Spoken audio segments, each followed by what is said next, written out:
नमस्कार, आकाश न्यूजमध्ये आपल्या सर्वांचे स्वागत आहे.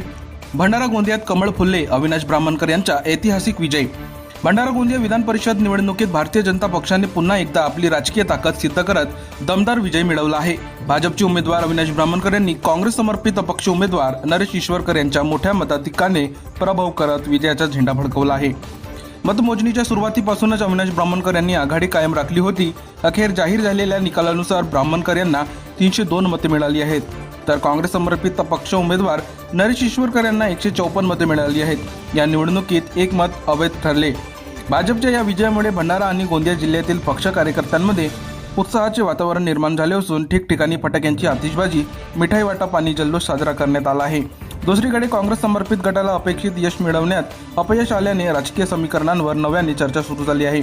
या निकालामुळे भंडारा गोंदिया जिल्ह्यात भाजपची संघटनात्मक ताकद आणि जनाधार पुन्हा अधोरेखित झाला आहे. आगामी स्थानिक स्वराज्य संस्था निवडणूक तसेच प्रादेशिक राजकारणावर या विजयाचा परिणाम होण्याची शक्यता व्यक्त केली जात आहे.